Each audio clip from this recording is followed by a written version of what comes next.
also want to thank the Albany Christian Church the Albany First Christian Church for hosting us, the Linn NAACP for co-sponsoring this event, and the AAUW of Albany, both for co-sponsoring this forum and for providing the refreshments that you'll find at the back of the room there. You can tell your friends who haven't been able to join us today that they'll be able to view this forum later on YouTube, on the League of Women Voters of Oregon channel, and also on our Facebook page, which is at League of Women Voters of Linn County, Oregon. For those of you unfamiliar with the League of Women Voters, I'll briefly explain who we are. The League grew out of the women's suffrage movement. The aim was to help women, once they had the vote, to use it wisely. The League is a nonpartisan organization that encourages the informed and active participation of citizens in government for the purpose of building better communities. Today, any citizen of voting age, regardless of sex, is welcome to join the League. We work at all levels of government. There's a national league, there are state leagues, and there are local leagues. We have an advocacy side. We have Oregon members who regularly sit in legislative hearings and testify about issues. But much of our work is strictly educational, like this forum and like our nonpartisan voters guide, which I hope you're all familiar with. And I'm sorry I don't have a pile of them today, but they haven't arrived in the mail yet.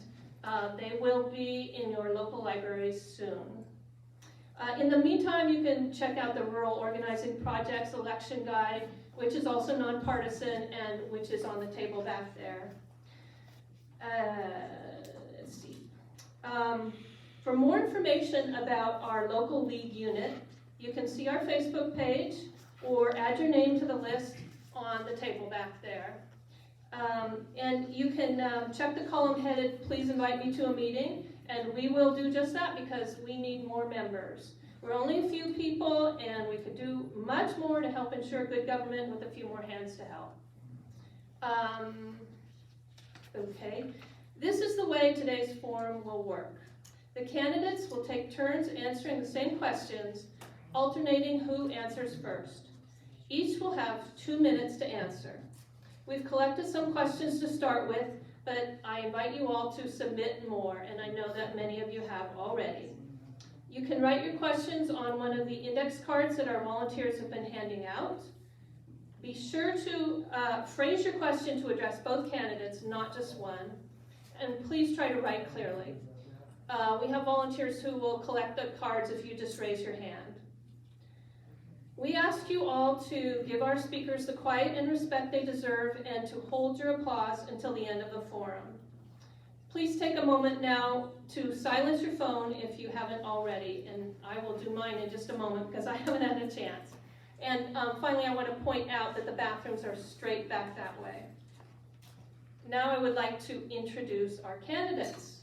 Michelle Duncan is our current county sheriff, appointed by the Linn County Commission in January of this year when Sheriff Jim Yon left his position early.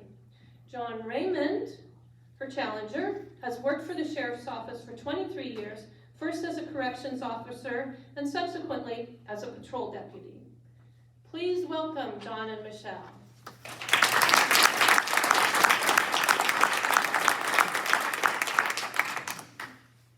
John, by a flip of a coin, we determined that you will speak first. So, would you please introduce yourself and tell us why you're running for the office of sheriff?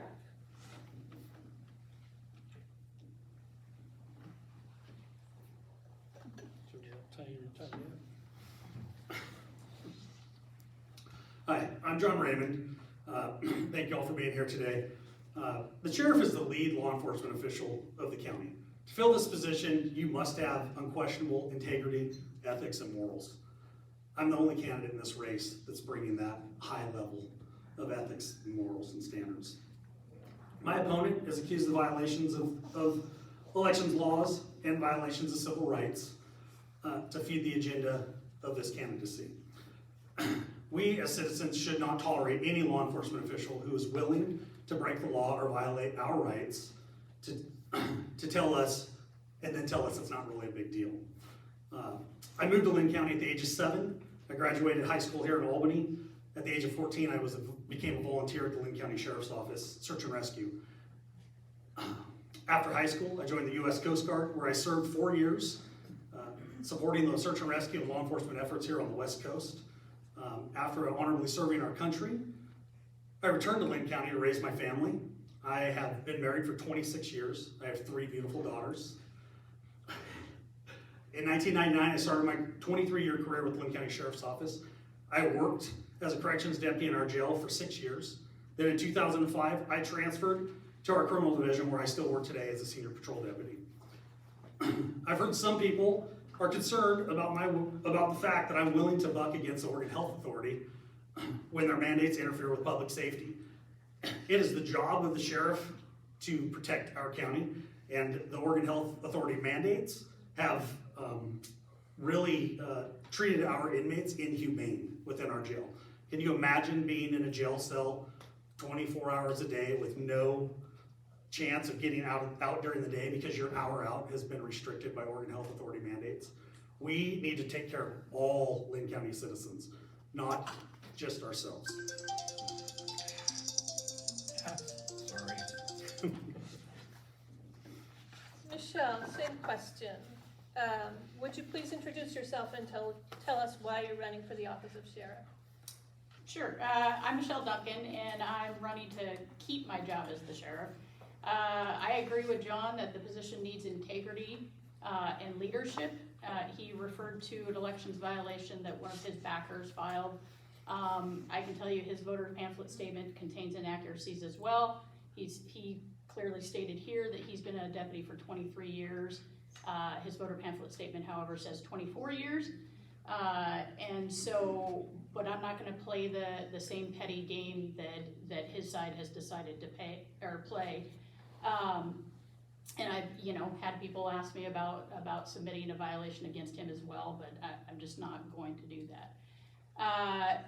So as far as my career, I have been with the Sheriff's Office since 1997. 21 years ago, I had a 2.5-month break where I was at Salem PD and just really missed the Sheriff's Office, so I quickly came back. I worked every single year. In fact, I took less time off going to Salem PD than I did when I had my children. So I've worked narcotics as a detective. I've been a patrol sergeant. I've been promoted by most of the past sheriffs, and not because it was part of a good old boy system, because I worked hard to earn that. I wanted to be a part of influence and change and leadership in our office. Those things are important, and showing that you're willing to do those things and make those hard decisions are important, and they're important for this position.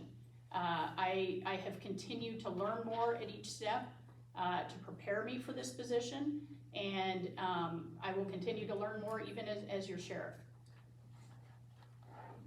Thank you. The Sheriff's Office budget for 2021 to 2022 was $39 million. And according to the website, the department has 190 employees. What qualifies you to manage such a big budget and such a large staff? Michelle? Well, as I explained, as a sergeant, I started off with a very small budget with our timber contracts. I also started off with not only assisting as a supervisor on that team, but also that program itself. When I moved up to lieutenant, my budget responsibilities got much larger, where I was also managing all 7 contract cities. As a captain, it became the entire patrol division that I managed, as well as that larger piece of the budget. And when you move into captain, you start actually helping the sheriff that is there making those decisions on where we can save money, where have expenses increased, what are some different needs because of changes in technology or just our workforce. As far as managing a workforce, I feel that I've had 15 years almost of supervision experience doing just that. Our people do a fantastic job, and I've put in multiple deputies for accommodations for that job that they've done, trying to reward them for the good work that they do. But unfortunately, there also is the other side of making sure that we keep our people accountable to make sure they're giving you the best service possible. And, you know, most of the time, 99% of the time, they do a great job, but every once in a while you have somebody that, and it may just mean that they need that mentorship to course correct them, and it's not a big deal. But it also sometimes means that you know, there have been big deals, and that has to be dealt with properly, so that we are, again, not opening our office up to lawsuits, which is your taxpayer dollars, but also are not putting somebody out on the street that isn't going to instill the public trust that our sheriff's office has with our community.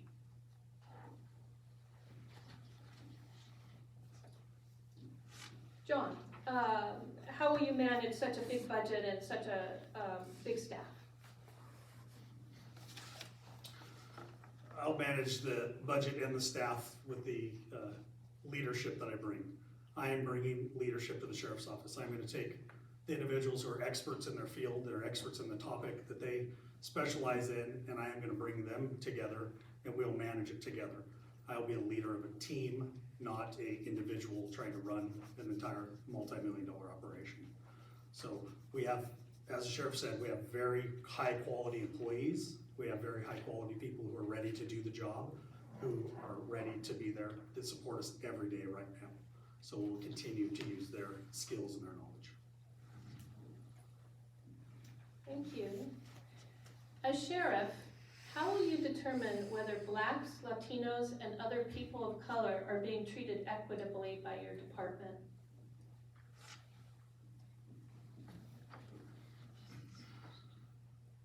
We will, first off, we need to do a review of our policies and make sure that we have addressed all of those issues in there. The people of color are treated fairly within our policies and the way that we operate business within the facility. And that isn't a review of us doing it, but bringing citizens in to make a review of that.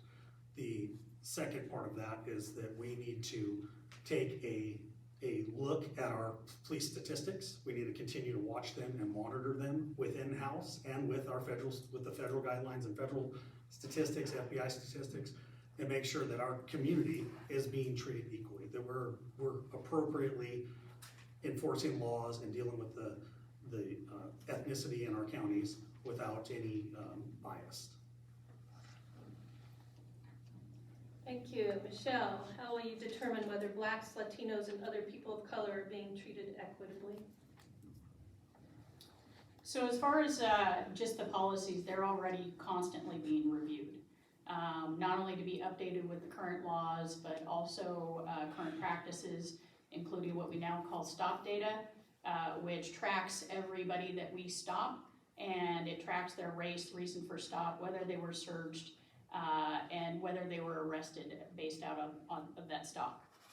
With that said, since I took over sheriff, there's a couple things that I've done, because I am a big believer that law enforcement services are for everybody. There are certain groups in our community that don't feel comfortable calling police.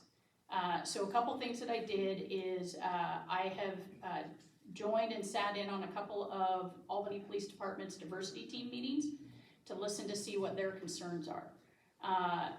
The next thing that I did is I actually spoke on a Spanish-speaking talk show radio station, and again, addressing the Spanish population, or Hispanic population, as well as trying to make sure that we get the message out there that what the current laws are regarding immigration, so that it removes that fear, but then also that, you know, we want to have an agency that people are comfortable calling. No one should have to suffer domestic violence or other, you know, victims of other crimes and not feel comfortable calling the sheriff's office. So those are two things that just this year, I don't know that they have been done in the past, but I wanted to make sure that we're reaching out to our entire community. Thank you. How will you determine whether people of color are being treated equitably within your department? Michelle? Again, it goes towards, you know, the same principles of fairness and equality throughout that I have tried to look at on the outside, I wanna also take that on the inside. Linn County Sheriff's Office is not a very diverse workforce. I wanna make sure that we are, and a lot of it has to do, I've been on hiring, part of hiring for a number of years now. We don't get a lot of applicants from diverse backgrounds. And so we need to look at ways that we can reach out to, again, those groups that we have in our community that make them feel welcome at the Linn County Sheriff's Office. And, you know, we have some of different backgrounds or different races. And, you know, I think getting them as part of that conversation on how do we attract more people at our Sheriff's Office. They have to still be high quality people, but I think that we need to be reflective as an agency on the community we're serving. Thank you. John, how will you determine whether people of color are being treated equitably within the Sheriff's Office? By opening our lines of communication, getting our people within the office to feel comfortable that they can speak to anybody within the office to bring their complaints or their griefs forward to us, not be in fear of retaliation or be fear of criticism, but to open those ranks up so everybody within the office feels that safety and feels that they can voice their concerns and do that openly at any point in time. So I think that's a big factor in that, and then getting anybody within our office their ethnicity, just really letting them know that it does not affect the way we treat them. It has no bearing on the way we think about them or the things we do with them, and encourage them to share their history, share what they know and how they feel about things. Thank you. You've both said that there has been friction lately among staff members in the Sheriff's Office. How do you plan to restore and maintain harmony among the employees? John? I think it goes right back to my last answer, is making the employees feel like they are the Sheriff's Office, not that it is the employees against the Sheriff's Office. Making them know that it is their office, it's not the admin's office and then the deputies who work for them. That we're all one cohesive unit, and we all have a voice, and we all are part of what we do every day, and that everybody within the building has the same level of importance. Thank you. Michelle? I think a lot of it, I started that work when I took over in January. It has been uncomfortable for a lot of employees in our office. You know, I'm sure at some point my opponent will talk about the union backing that he has. That was 57 out of, currently we probably have 180 people employed. I began meeting and opening up meetings with employees right away to find out what their frustrations were. And I can tell you the top 3 frustrations were hiring and staffing, which we're working very hard on, and most of the employees that I met felt that that was being addressed. It's, you know, it's not unique to our Sheriff's Office, it's not unique to law enforcement. Every organization out there pretty much is having hiring and staffing issues. The second frustration that they had was lack of communication. So I've been putting out every couple of months or so kind of some updates of what's going on in the Sheriff's Office, things that I think that are important to employees. You know, my opponent had talked about retaliation. You know, the employees in our office that have been, you know, backing him, both here today and at the last forum, they're perfectly comfortable showing their support for him. I don't think that's because they feel, or maybe they do, I don't know, but that doesn't show that they feel that I'm gonna retaliate against them. I've treated them fairly. There's some that have earned promotions. They've gotten those promotions. And I will continue to do that. We do need to heal. I wasn't the one that came in and said, hey, you know, you're in a environment that's not good for you. I've never attacked John and you know, the job he is or isn't doing. And you know, I think that shows leadership. Thank you. Beyond rules and state regulations for hiring and firing, what are you looking for in candidates for deputies? Michelle? Well, I think first and foremost, we're gonna look for people that treat our public decently. Linn County Sheriff's Office has a reputation and has had so for decades that we treat people the right way. We don't want to be, and I think you're seeing less of them out there, but 20 years ago, the vision of the condescending cop that is chewing you out at a traffic stop, or if somebody is doing something wrong, making sure that they are treating them in a degrading way. That's never been the way for the Sheriff's Office. Our mission statement, has the keeping the peace part, which is what the Sheriff's Office does, but the last 3 words of it are the way we do it, and that very last word is with compassion. I know in working in narcotics that, not everybody has had the same opportunities that I've had throughout my life. And, they've taken down a different path. And the way I treat them doesn't really reflect on the person that they are. It reflects the person that I am. And every deputy gets that same speech, or it could be a dispatcher or records clerk, whoever comes in the door that's a new person. I want to make sure that expectation is set so that they understand. The second is a high work ethic. I've always said I'm never going to ask anybody to work harder than I do, but I do expect them to do their best. They are serving you, and they should be working hard to do that. The third thing is I expect new deputies to remember why they started this position.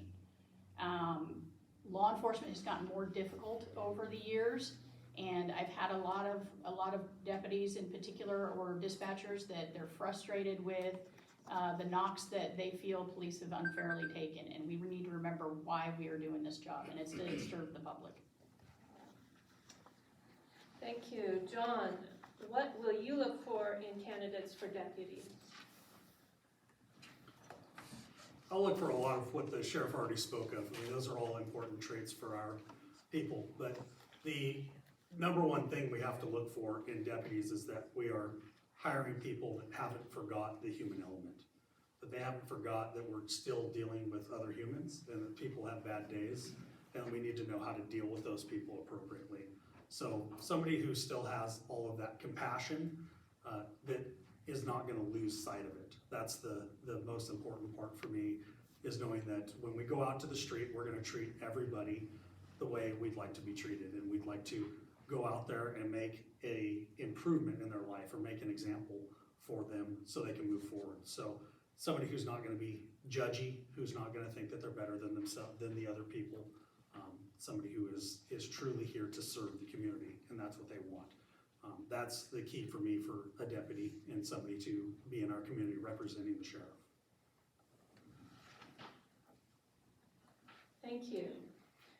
Does Linn County need to improve its management of mental health crises? If so, how? What roles should the Sheriff's Office play in making any needed changes? John? The Sheriff's Office needs to take a huge step of involvement into the mental health crisis in Linn County. The many committees and things that have been formed throughout Linn County to deal with and manage mental health seem to unravel, or they go, they start to stall out, and the Sheriff's Office becomes less involved. I've talked to those who've been on these panels who their words to me were, "It was a waste of my time," and I don't agree with that. We need to start making changes. We need to be effective in the changes we make. The first thing we can do is in-house. We can look at our jail. We can look at the way we treat the mental health in our jail and the way they're housed. There are a lot of studies that show that the way we house inmates that have mental health issues is not helping them. It's harming them. And so we need to focus on that. We need to help get these people in a better spot, back out in the community where they can function, and stop committing crimes due to their mental health and their instability in that. The other portion of that is we need to look for long-term solutions within the community, long-term sources and use of the mental health system that may be beyond just what Linn County offers. We can partner with hospitals. There are many counties and cities that do that. They partner with the hospitals to get funding to help fund these programs and to make better moves and improvements on those. The current program we're participating in, I believe, has 1 voluntary bed available. That's not effective for Linn County. We need more than that. Thank you. Michelle, does Linn County need to improve its management of mental health crises? I think we all see the results of that out on the street every day. Linn County does need to improve how we're dealing with mental health.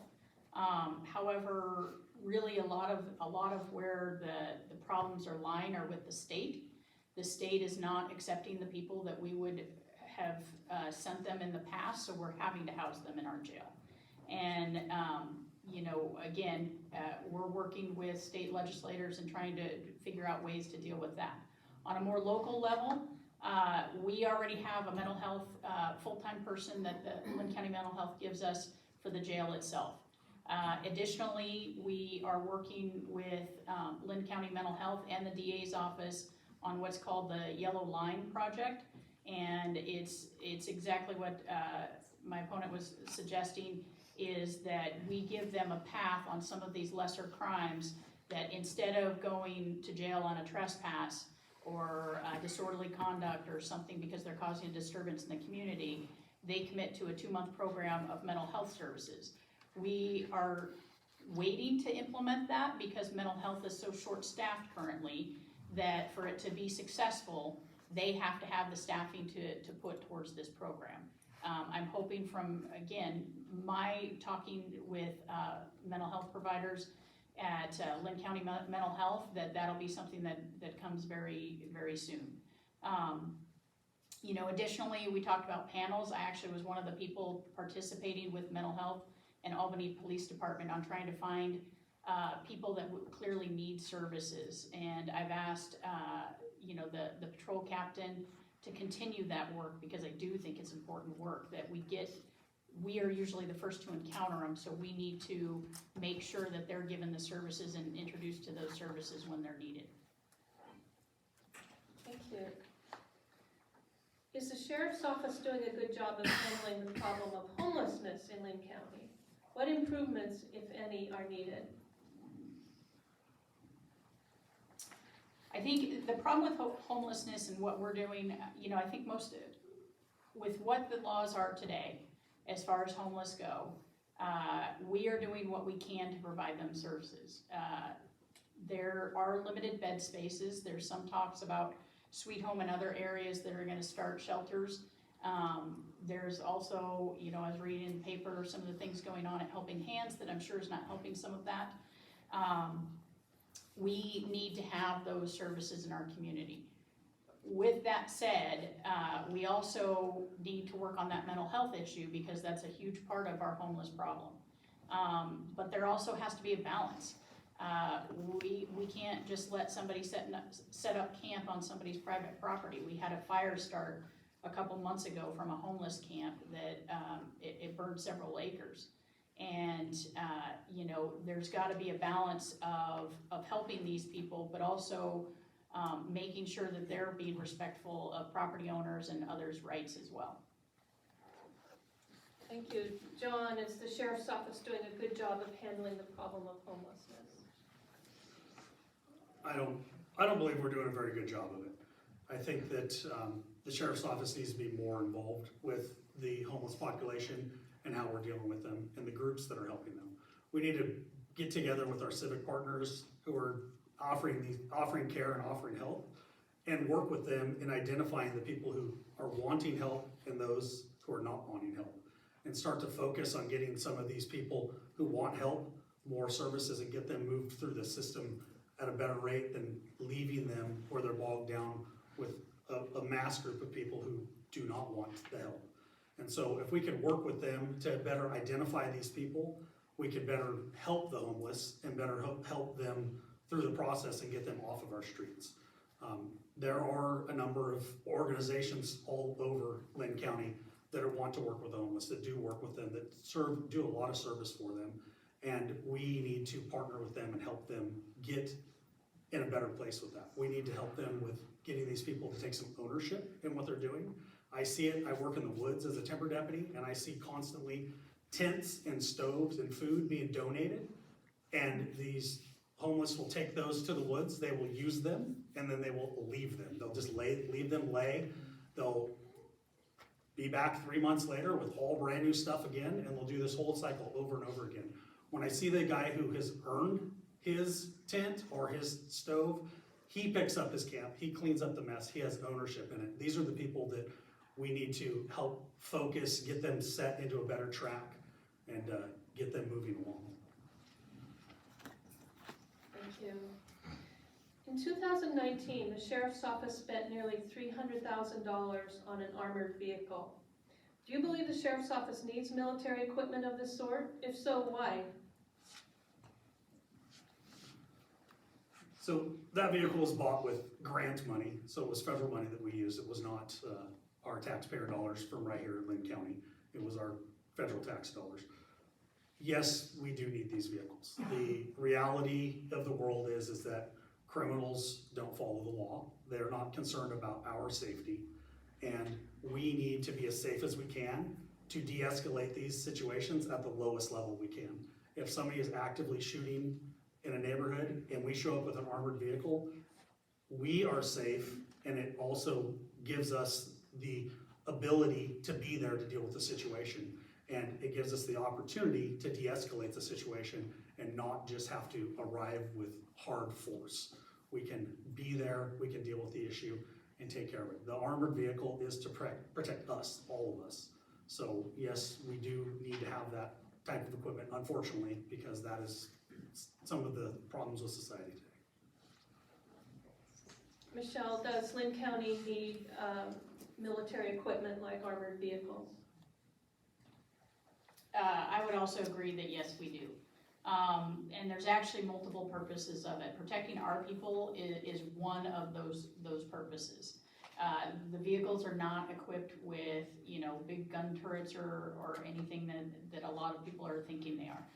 But one of the primary purposes of that particular armored vehicle is rescue. So if somebody, whether it be one of our own people, someone else's, or a victim that has been shot in some kind of active shooter situation, that vehicle gives us the ability to go into that area and be able to rescue that person out of there. Without the armored plating that we have, we wouldn't have that ability to do that. And we would be not only be putting our people in harm's way, but it may be a situation where we just can't even go in, and leaving a victim on the ground just wouldn't be acceptable. As sheriff, will you follow public health regulations, especially in the Linn County Jail? Michelle? Yes, we're currently following the CDC guidelines when it comes to the inmate population. And what they are right now is that we have to do some screening. And if we have an outbreak, then we have to do some quarantining and isolation so that it doesn't spread, or we limit the spread throughout the facility. That only protects the population inside there, but it also protects our staff. We will continue to monitor and use those screening techniques. With that said, we have reinvented the way that jail operates so that if someone needs to come to jail, they can come to jail. There's other things that have precluded us from keeping them, and those things are laws like Senate Bill 48, and I will also follow those. But we have a duty, and we always have, it didn't come with COVID, to protect the inmates and treat them in a humane way, but also taking care of their health care. We have a complete healthcare staff for a reason. We do all kinds of things, from bringing in a dentist to take care of their dental needs, to bringing in, we treat other medical issues that they have that they came to us with. We have a doctor on staff and multiple nurses that all care for the inmates. COVID restrictions are just one part of that, and currently CDC guidelines are much less than what they were. But we will still follow them, not only for the inmate, but also to protect your taxpayer dollars. Columbia County is getting sued right now. Department of Corrections is getting sued right now because they weren't following the guidelines. Thank you. John, as sheriff, will you follow public health regulations, especially in the Linn County Jail? We will follow Linn County health regulations as long as they suit the needs of the citizens of Linn County. We have to have the balance where if the law, if the health rule is affecting the inmate population, if it's affecting the humanity and taking care of these people, we are gonna have to make changes. We're gonna have to find our way to work through that system and make the changes that are necessary. So following the law to the letter of it is the optimum plan. That is the optimum plan. That's where we wanna be. But when it comes to the safety within our facility, then we have to look at how we can make changes or what we can do immediately to fix those things. So I know that through this pandemic, we've had inmates after inmate who doesn't get out of their cell. They don't get their 1 hour out of their cell a day. And this happens day in and day out. So when somebody doesn't get an hour out of their cell, that's like being trapped in your bathroom for a day and a half. You don't get to stretch your legs. You don't get to take a shower. You don't get to use the phone. You are stuck in a cell. And that is not humane treatment of people. So we have to look at that and we have to figure out ways around it and to serve every citizen of Linn County, even those who are incarcerated, to the best of our ability. So the other side of that is when we are restricting who and what we can bring into jail with offenders on the street, we have to be very mindful of how we're serving our citizens and not just have blanket policies that prevent us from taking bad guys into custody in our jail. Thank you. Under your leadership, will the Sheriff's Office enforce federal and state gun safety regulations? Will you permit federal and state police agencies to enforce these regulations within our county? John?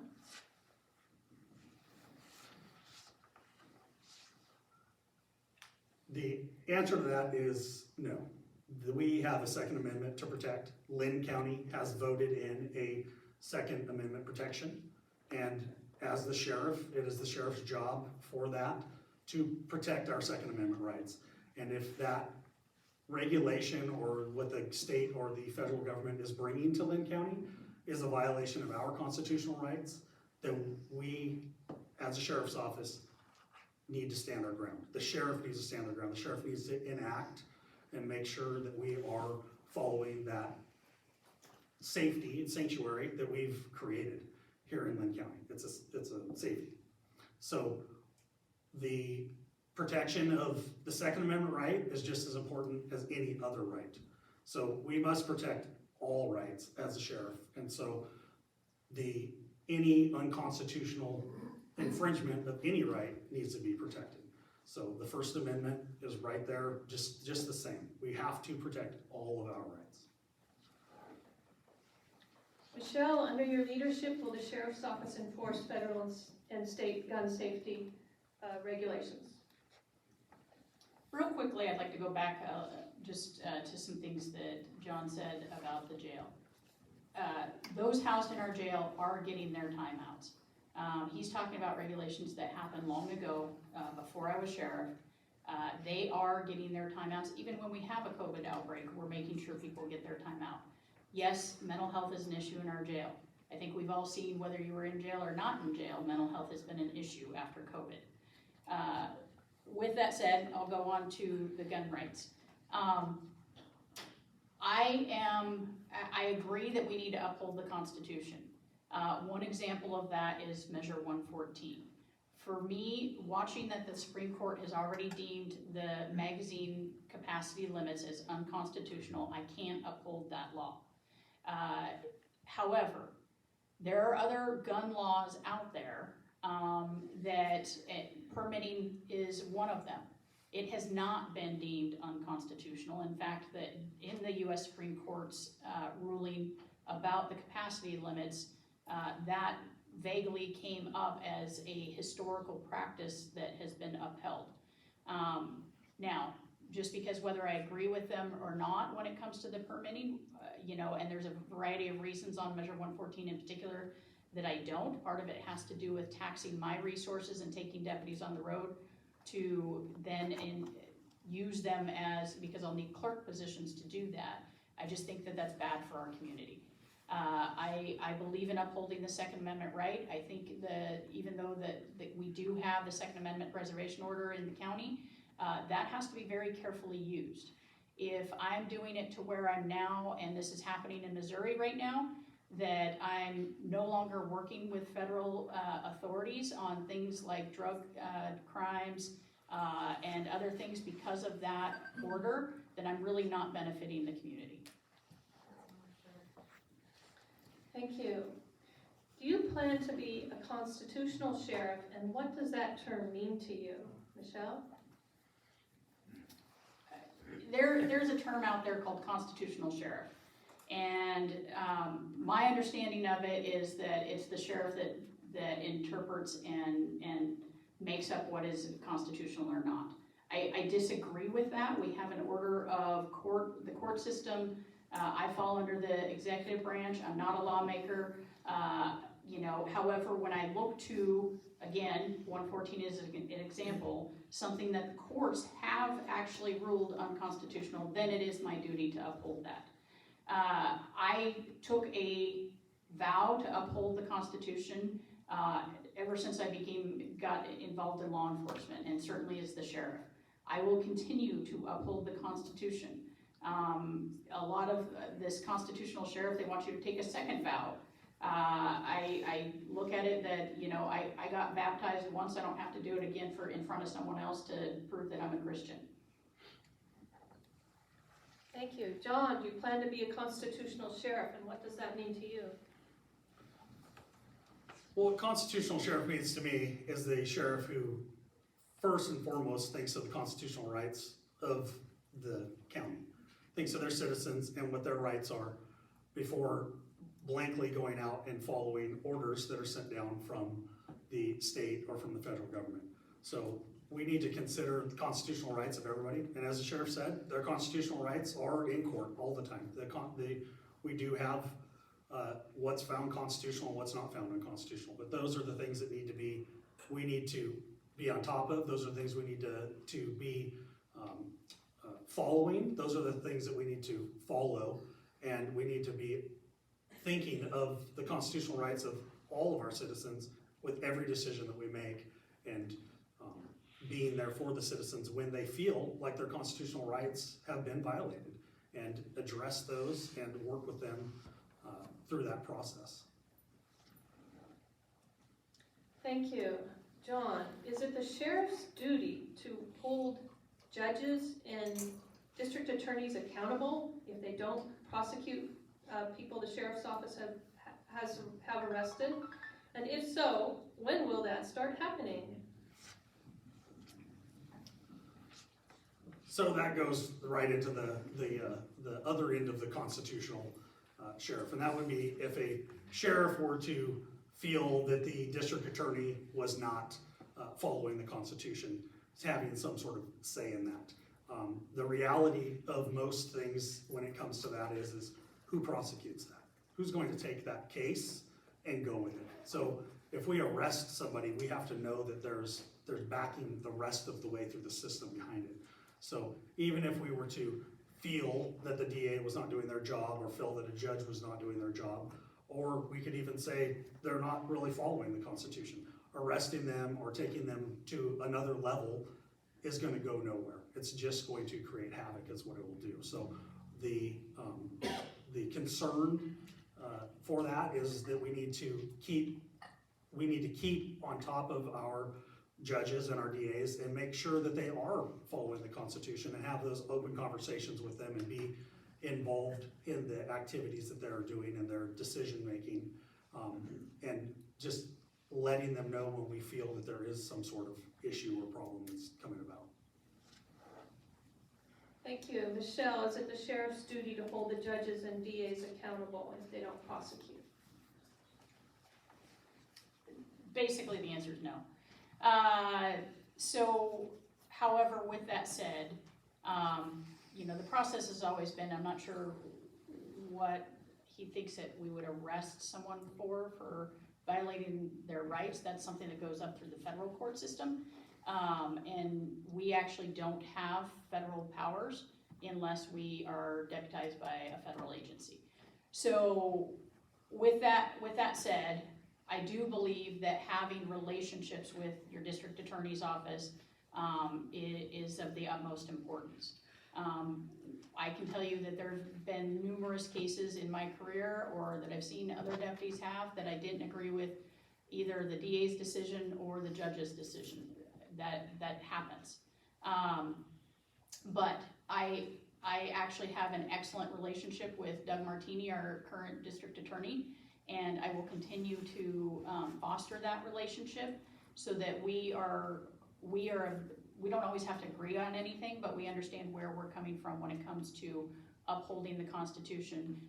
It is the DA's job to enforce the state laws.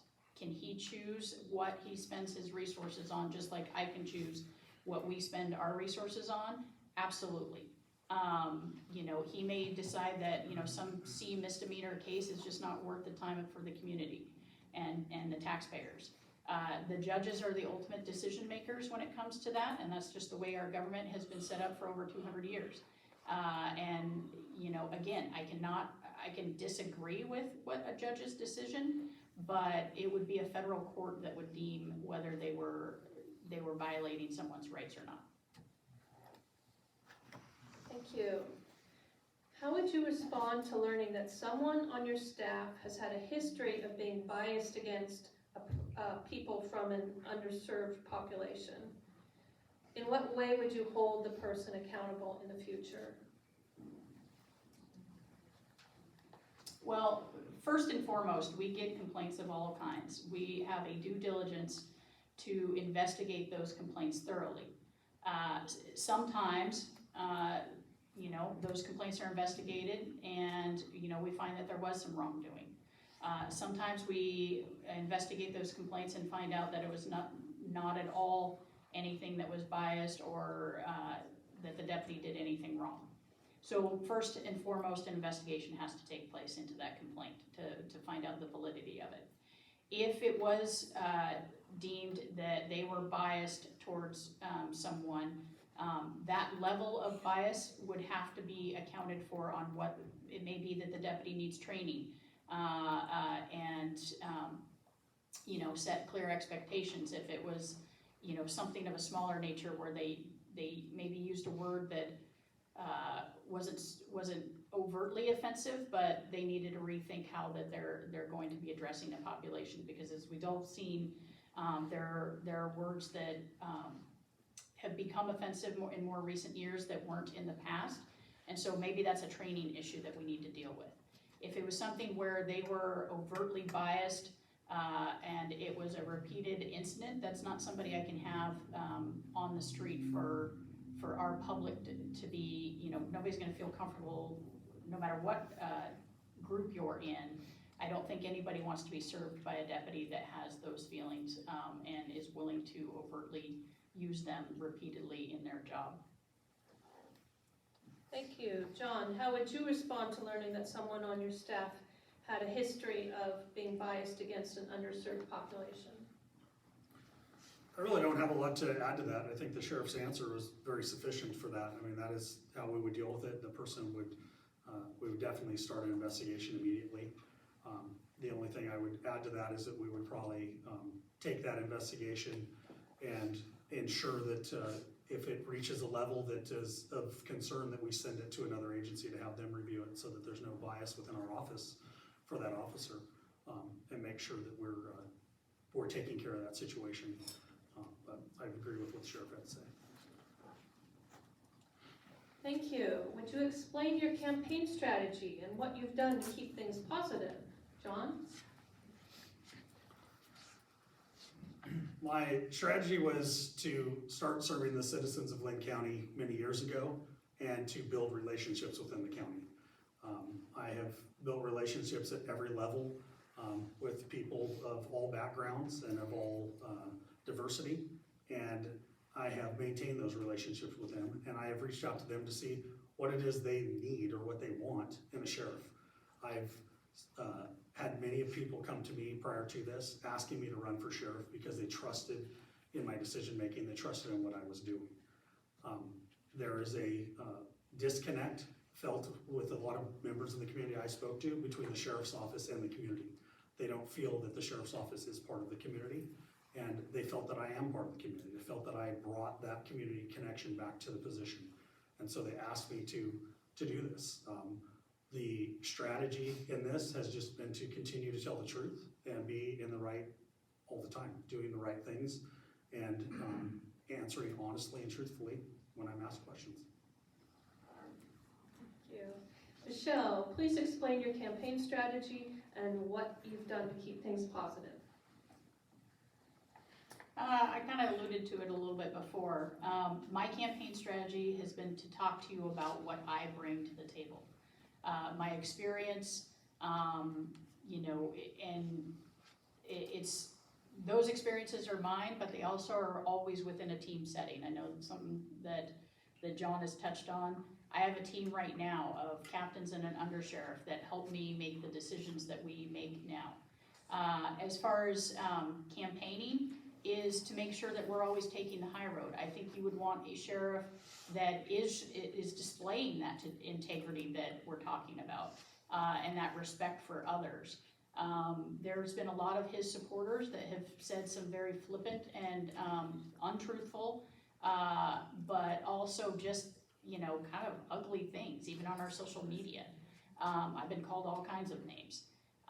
You have not seen, you know, other than a very few circumstances where I don't know who the person is, otherwise I'd have a chat with them, that coming out of my side. And trust me, there are some supporters that are very angry with what has been said, because I'm not just the only one getting attacked. There's previous sheriffs in this room that have been attacked for things that they didn't do. And so, you know, but I have, even when approached, I have always maintained that we will continue to take the high road in this campaign. I will not, you know, bash people, even though I certainly could. You know, I'm not gonna be, again, filing petty, you know, elections violations on a year's difference in service that he actually has, according to his statement. You know, I think you want somebody that's going to be calm for when that storm comes. You want somebody that is going to show the integrity that I've shown throughout this campaign. Thank you, Michelle. And what do you consider to be your greatest career accomplishment? You know, personally, on a personal level, making it to this position is a huge accomplishment for me, especially if anybody understands the background that I came from. I would have never thought I would be here today. But as throughout my career in being in supervision, mentoring people, and seeing their accomplishments are actually what I like the most. I have, you know, two captains, Andy Franklin and Brandon Fountain, that they have been on my teams various times in the past, and watching them grow and people look to their leadership, you know, that has been, you know, it's obviously their accomplishment, but to think that I had something, even if it's a minor piece in that, to help them grow as a person to get where they were today. You know, Andy Borland just got promoted to sergeant, and he's another one that, you know, I've worked with, you know, usually is in a supervision capacity throughout my career, and watching those people become the leaders that they are, that's actually my greatest accomplishment. Thank you. And John, what do you consider to be your greatest career accomplishment? I guess I'll just clear the air a little bit. The 24 years is 24 years of law enforcement experience. I was a boarding officer in the U.S. Coast Guard for over a year, so that is 24 years of experience combined with the Sheriff's Office. So I didn't feel I needed to explain that, but I'm going to because it keeps coming up. So I would say my greatest accomplishment is being here in front of you, having the support that I have, seeing the amount of people who have come to me, the people who continue to come to me, the amount of outreach that's coming to me, for being here and standing up, for being the guy who's willing to be the sheriff, the guy who's willing to sit up here in front of the table and talk about my current employer. That is my biggest accomplishment, I think, is having that support, getting that support and growing it. I would say what compares to that for me is when I contact somebody in the community who I have been dealing with my career, who was not a good person, somebody who was always in trouble and we were always arresting and having problems with, when I contact them and find out now that they're a successful business owner and that they're productive members in society and they're giving back now because of all the things they had done in their past, and what they tell me is that talk that you and I had that one day on the way to jail, it stuck with me, and that's what made me turn around. That's probably my biggest accomplishment. Thank you. Thank you. John, in your opinion, why do talented, experienced deputies leave the sheriff's office sometimes for other agencies? And what needs to change to keep these good employees? I've said it many times, and I think any business owner here can relate to this, is that happy employees are not out looking for work. We have employees who are out looking for work. We have had a mass exodus for many years, and it's continuing. We still have employees right now who are in the background phases at other agencies because they're not happy. We have people who are leaving the sheriff's office, and we are not focusing on retention. My goal is to bring that morale back, bring that trust back, and bring those people back to having the desire to work within the sheriff's office. So the morale is low. People will tell you that. If you talk to deputies who work in the sheriff's office, they will tell you that morale is low.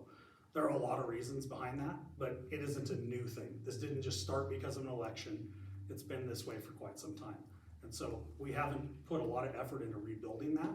We have employee wellness programs that are spoke of, but not in full effect. We have spousal support programs that were talked of that never went into full effect. These are the small things that the deputies are concerned about. These are the things that are keeping them from being happy. It's keeping them from having a friend to go lean on or a shoulder to cry on when it's a really bad day. And so we need to build that up. We need to start taking care of our employees. We need to give them their voice back, and we need to give them happiness in their career.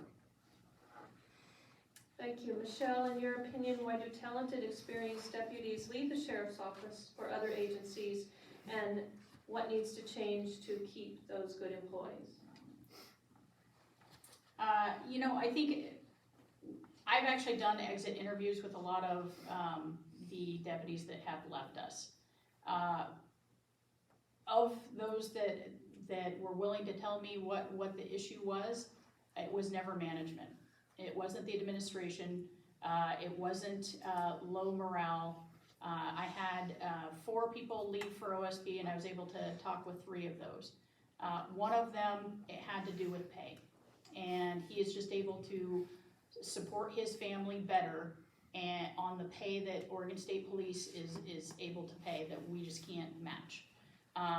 And there's actually a state statute saying that Oregon State Police is to be one of the highest paid in the state. And Linn County, the tax base just does not have the funds to do that. The other 2 had a desire to go to a different area well outside of Linn County. One Eastern Oregon, and one wants to eventually move down with his family in Southern Oregon. One of those that I spoke with in particular was also happened to be the deputy involved in an officer-involved shooting. He was very upset that there was this narrative of people were leaving because they were unhappy used against me in this campaign in particular. And because he wanted to assure me, I actually was the captain when he was involved in his shooting, that he felt that I cared for him.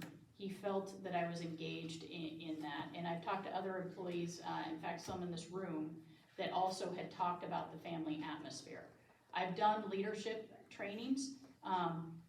Retention is part of that, but hiring is the biggest part of retention. If these people stop being overworked, then we can get them retained. We're doing some of those other things, having those continued conversations that I've already started with employees and hearing what their concerns are, it is gonna be the biggest way that we help retain people.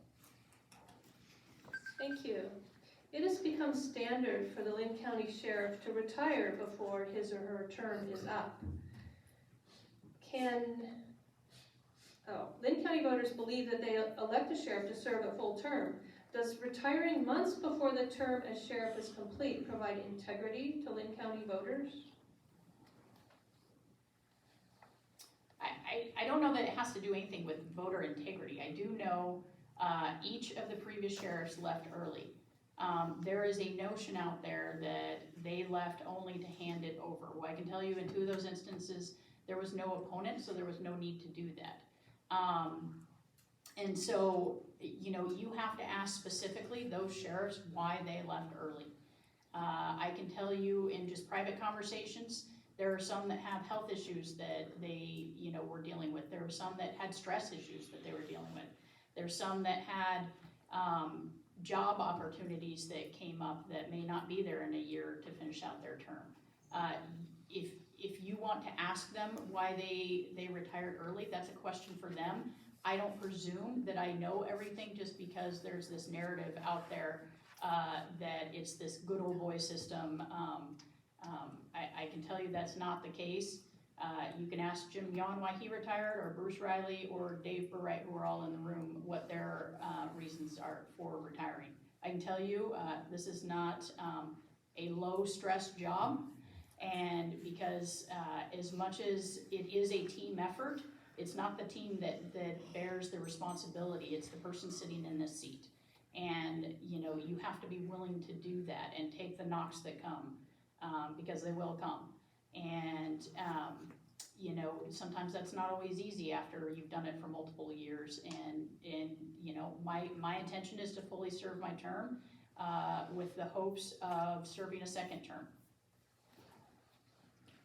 Thank you. John, does retiring months before the term as sheriff is complete provide integrity for Linn County voters? I think it's exposing a loophole in the law. That's what I feel it is. I feel that when you are an elected official, be it a sheriff or a state representative or the governor, you are fully going into this knowing what the term of your election is. And so an elected official knows that they are signing up for 4 years as a sheriff. And that is their commitment is 4 years, and they know that they should have to run an election again in 4 years. And so to not have the commitment to stay for 4 years, that's not in me. I'm here to stay for 4 years. I'm here to do each term as I'm elected to be in that seat. And to hand it off at the end is not in my wheelhouse. It is up to the voters to elect the elected officials. It is not up to the sheriff to pick who the next in line is and hand it off and then give that person the incumbent advantage when it comes to the election time. There are not a lot of sheriff's races in Linn County. There have been some. They're very hard to run against the incumbent. So that is a big reason why that takes place. That's my belief in it.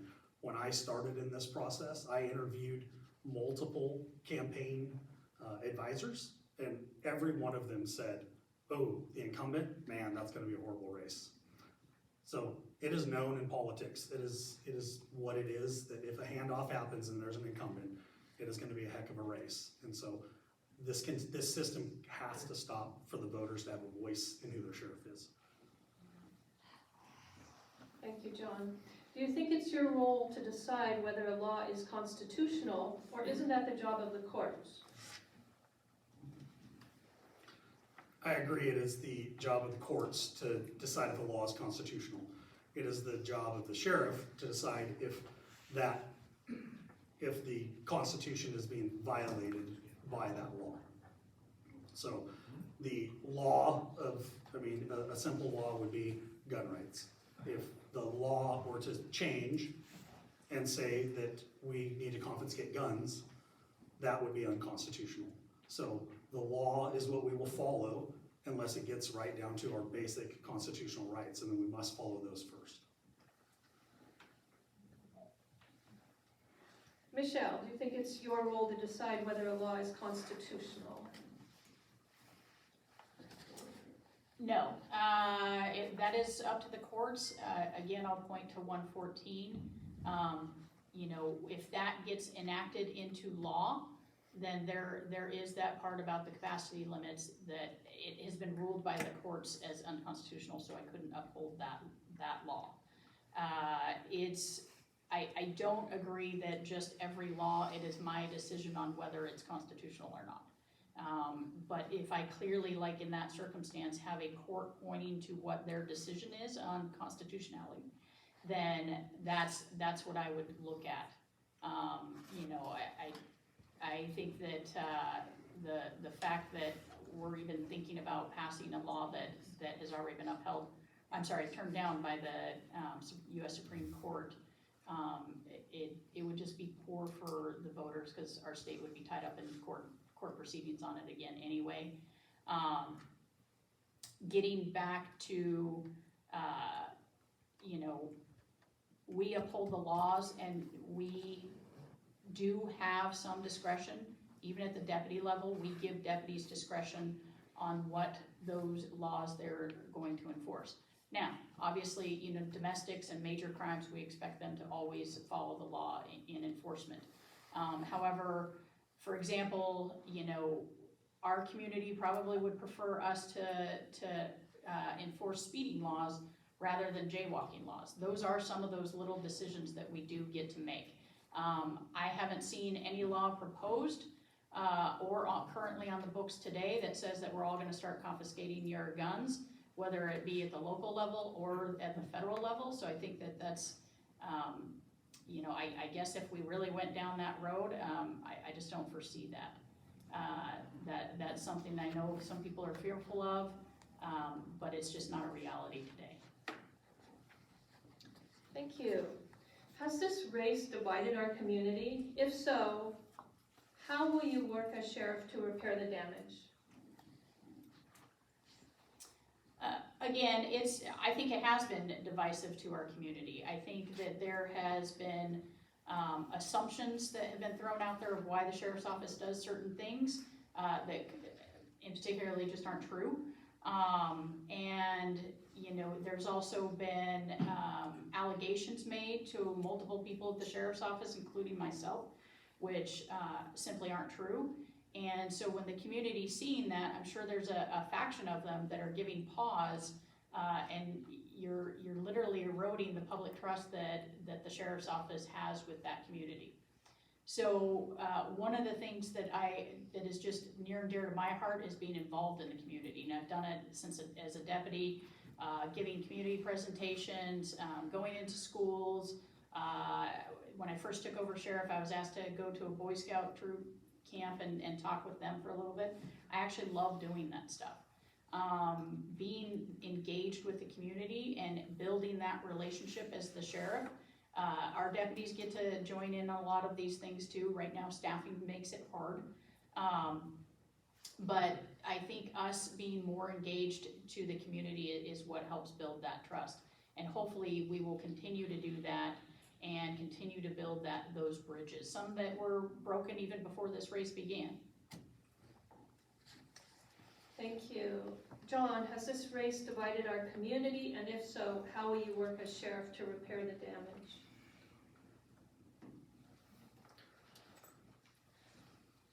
My experience in this campaign has not been that the community is divided.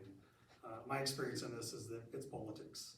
People see that it's politics. We all have our own opinions. We all can agree or disagree on things. And at the end of the day, there hasn't been any citizen that I've contacted that thinks the sheriff's office is a bad place. They know the job that we provide and the services we provide and the things we do are top notch. They have not forgotten that our deputies are devoted to the citizens of Linn County. They respect the position of the sheriff and they will work for a sheriff, but they want change and they know that. So the division is at the political level. There's no division within the way our deputies are being treated or our citizens are being treated by the deputies. The division is a matter of politics. It's a matter of what a vision is for the sheriff's office and where it should be and where it should go and where it is currently. And so that's where the division is at.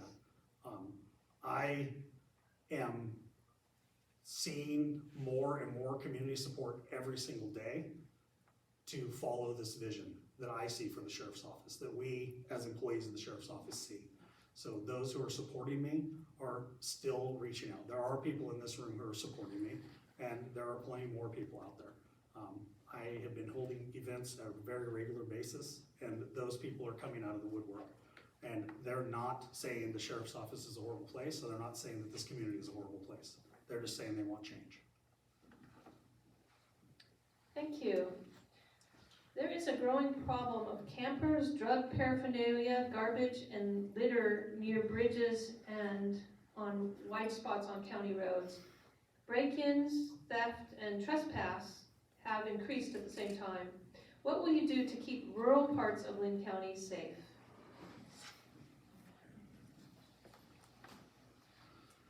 We need to focus on the things that we can enforce. We have this large focus on what we're not able to enforce, so there's a lot of stopping and not dealing with problems. So when we're dealing with county property, we have to have somewhere to send those people. If they're on public property, we can't just kick them out, we just can't evict them. But we can deal with the other issues at hand. One of the things I do as a timber patrol deputy, I encounter the homeless very often. I deal with them a lot in the woods. I deal with them up in the Courtsville corridor quite often. The biggest surprise I bring to them is trash bags. I buy my own trash bags, I take them with me, and I get out of my truck and I say, hey, look, the reason we have a problem with you here today is the mess. Let's clean up the mess, and then we don't have a problem. And I work with these people and try and get them to comply with the rules and the laws that are in place so we can continue to function and we're not treating them poorly. It's a very fine line on what we are able to do right now with being able to provide them somewhere to go if we kick them off of public lands. So we have to deal with the other sides of this where they're driving cars without driver's licenses, without insurance, without registration and those things, and what's best for the citizens on the streets when we're encountering those things. Are we giving breaks? Are we towing their cars? What are we doing with them? So it is going to be a growing problem if we don't start to address it and start to do some sort of outreach with these folks. Michelle, what will you do to keep rural parts of Linn County safe? So when it comes to some of the camps, which is what I think the question is getting at, there are some recent state laws that have hindered what we had done in the past. But before that law was even in effect, I worked with one of my captains in making a resource guide that we currently have. And it showed all the resources for, homeless shelters, housing, how to, food stamps or food banks or soup kitchens in the area. There's just, it's I don't know, it's probably like 4 or 5 different sides of all the different resources that we have here. And the whole purpose of doing that several years ago was to make sure that our deputies had those to give out to people. With that said, I know in particular just outside of the city of Albany, there's a particular area where there's homeless that do congregate there, and we have actually moved them out several times, and we have a county ordinance that talks about we need to give them resources, we need to give them 72 hours to move their things.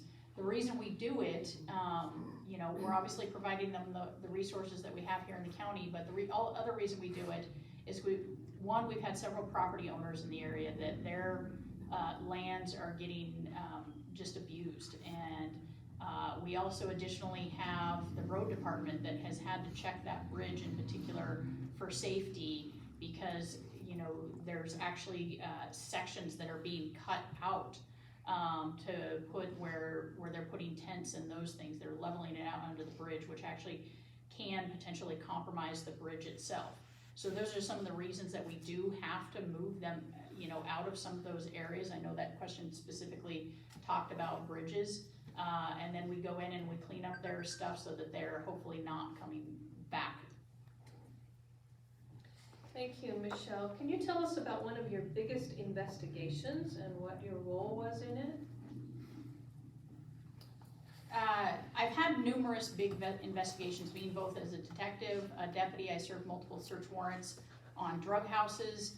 As a detective, I was part of a team, both with federal partners and other local agencies, that we actually busted 13 different drug houses on a federal level.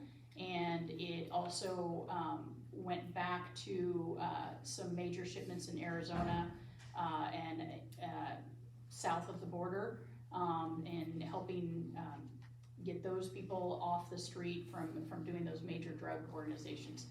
I've also been a part of several homicide investigations, both as an interviewer as well as doing scene evidence. One of the most important investigations that I think we do is officer-involved shootings. I've been in that role as an investigator, as an evidence collector, but also as an administrator, to make sure that we are lending the support. First and foremost, we need to make sure that the investigation itself is transparent and accurate to what is being done. And usually those investigations, I've done them for other agencies. But also when it's our folks, even when the other agency is doing it and it's clear that they did what was right, as an administrator, we need to be there to support them. I mentioned that, the deputy that left for Oregon State Police. That was one of the things that multiple times, because he came to us from another agency, that he was thankful the way our administration, our current sheriff, Jan at the time, and then I was the patrol captain, treated him throughout that investigation. We reached out to him and his family and made sure that they were okay, because it's not easy. I was on basically texting his wife the entire night to make sure she understood what was going on with him, because he did everything right. If they don't do it right, then obviously we have to deal with that as well, but luckily we haven't had that happen. Thank you. John, can you tell us about one of your biggest investigations and what your role was? I'd say probably one of the biggest investigations I worked by, biggest being is the amount of time that it took. It took several months. It was an investigation for a theft from somebody's home. It seems like it's simple on the surface, but it wasn't simple at all. The first barrier I hit was 3 other deputies had responded to this house. They had talked to the victim, and they had determined that they were not going to investigate the crime. I went to my supervisor, I spoke to them about that, and I was kind of given the, well, if you want to waste your time, go for it, because this person had been in a lot of trouble in his life. We spent a lot of time on it. I spent many months on it. I was able to use photographs that we from the sheriff's office had from being in his home at other times to determine it was about a $38,000 theft from his home. And the craziness of the story is that he had an ex-girlfriend who moved in with him for a couple of weeks. They got into a disturbance and he got a no contact order and wasn't allowed to go back to his home. So while he wasn't home, she was selling everything he owned. I was able to work with the courts and get that no contact order lifted so he could go back to his home, so we could actually go inside and apprehend her after we had built up probable cause to arrest her. So that was like I said, $38,000 theft, and the investigation was all while I was a patrol deputy. I was working regular patrol calls and doing this in every spare moment I had. And this investigation wound up with an 84-month conviction of the offender. Thank you. During the Republican Party forum, it was stated that Linn County tax dollars should not be used on illegal immigrants. Do you agree or still agree with that statement? I don't know who made the statement, so. That statement was not made by me. The issue with the question that was posed during that debate was, what would you do if a busload of illegal immigrants was dropped here in Albany? And legally, we're limited by the state law. We don't engage with with ICE, and we don't engage with immigration at a legal level for determining if they're illegal aliens or not, what their status is. But my answer to that question was that we need to help these people. We need to provide them services. We need to get them in contact with services.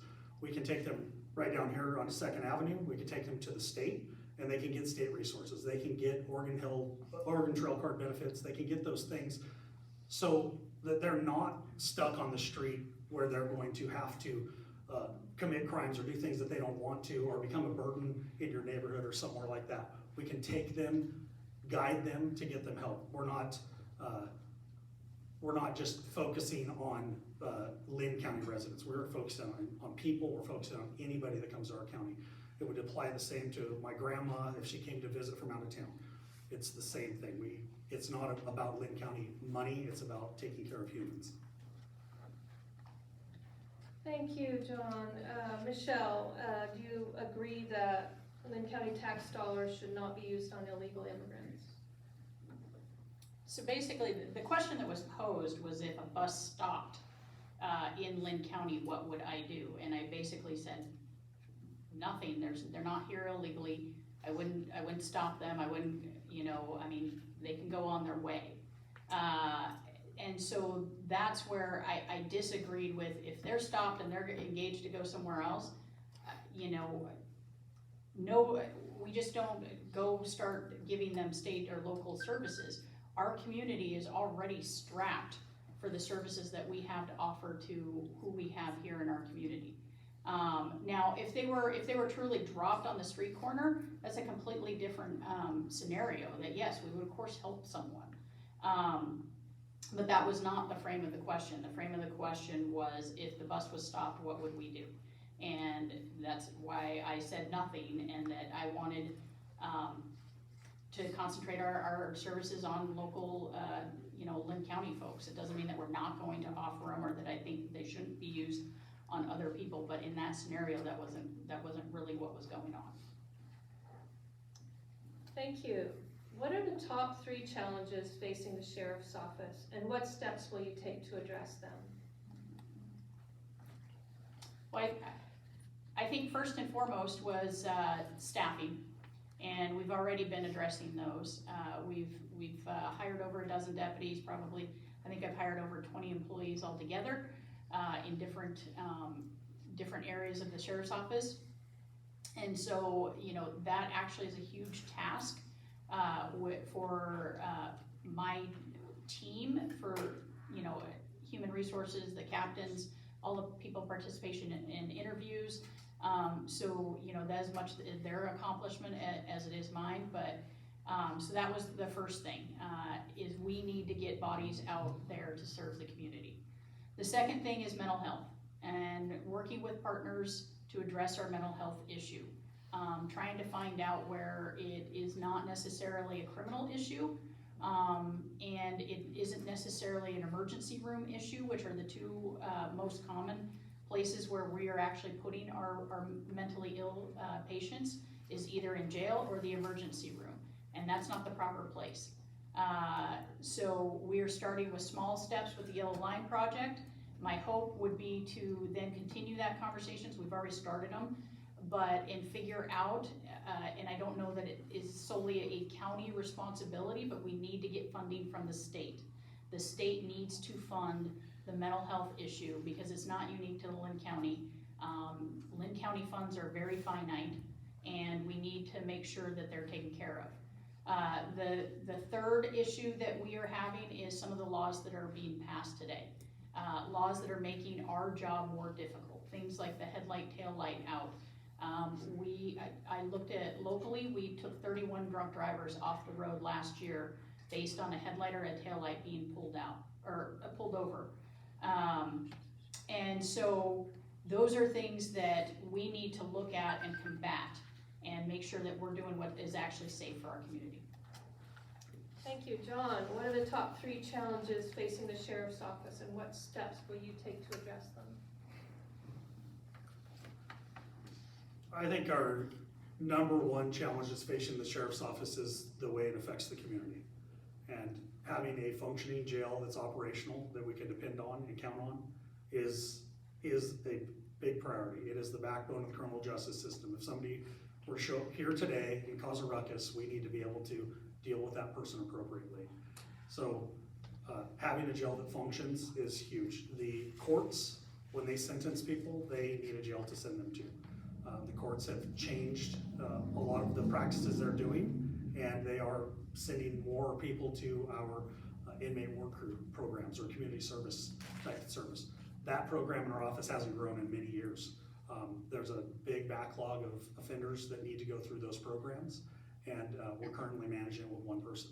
So we need to fix that, and we need to start working on our accountability. The sheriff has a obligation, is required by law to maintain a jail. So having a functioning, operating jail is key. We've been through a few levy cycles now where the jail is mentioned in there as the reason we're passing the levy. And it says in those brochures to maintain a 231 bed jail. So when we have 170, 150 inmate counts, that's not maintaining a 231 bed jail after we have, as taxpayers, voted for that. So we need to go back to focusing what we've promised the community. Staffing is huge. We do need to work on our staffing. We need to work on our retention first. We cannot afford to continue to lose more employees. We are hemorrhaging employees, and we need to get that fixed immediately. We have to fix that. I would say probably the third biggest thing we have is our 911 center. We need to get that 911 center at a full staffing level at a very rapid pace. We have a lot of folks that work in there who are giving up vacation days to make sure that there are 911 operators available. Thank you. We've gone nearly 90 minutes and we have a few questions left, but I think they've been pretty well answered already. So now I will ask the candidates to make their closing statements. John?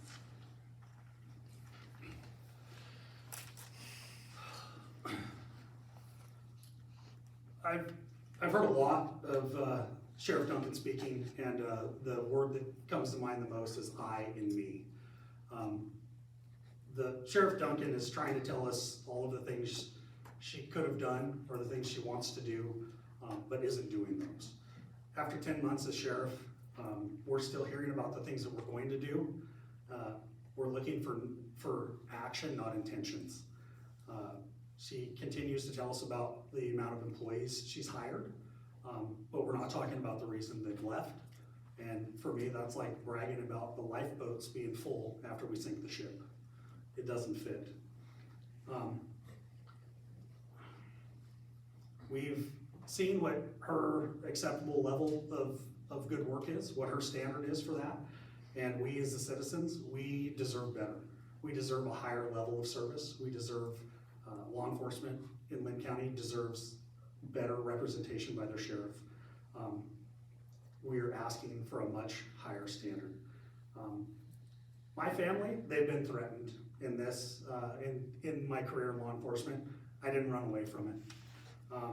I've been threatened with lawsuits. I stood my ground and I did the right thing. Sometimes doing the right thing isn't the popular opinion, but it has to be done. If your sheriff is not there to stand up for themselves, how are they going to stand up for our communities? So we need to focus on the requirement to be a sheriff in the state of Oregon. That focus, that requirement set by the state of Oregon to be an elected sheriff does not include being a budget or HR professional. What it includes is being a law enforcement officer. So we need to make that decision. You as voters need to decide if you want somebody who is going to be the best office manager or the best sheriff. Michelle? Well, I think my opponent had a lot of very vague statements, but there, in this forum and in the previous one, there's very little talk about what is actually wrong or what the actual plan is. And I've talked very specifically about what I have heard from our employees, what is actually wrong, and what my actual plan is to address those. You can't retain employees that are overworked if you don't hire them. Because he's right, there are people pulling overtime shifts. And that has to be first and foremost. However, I've also done employee wellness programs. He claims to have a lot of knowledge about what happens in the jail or what happens in the sheriff's office directly. This is from somebody who has bragged over his career how little time he spends out at the office. The hat of sheriff is very much a law enforcement officer, and I've proven just by the cases that I've taken, it wasn't just one, there's been dozens of cases that have gone and had very lengthy sentences that were very complex, that I've done at all levels, deputy, sergeant, detective, and lieutenant as well. So I've proven myself in that law enforcement aspect. However, the sheriff does have a hat of leadership and management. $44 million does not manage itself. And we do have a team that helps do that, but it is ultimately your responsibility as the sheriff. It is your name on that check that gets cashed to make sure that everything is managed properly for the taxpayers. You have to have those management skills to deal with employee issues. You have to have those management skills to deal with policy and procedure, and again, be able to look at every line of the budget and know how it's going to affect, because people's jobs are at stake. I haven't done anything as the sheriff or any other part of my career that has given voters any cause to make me lose my job.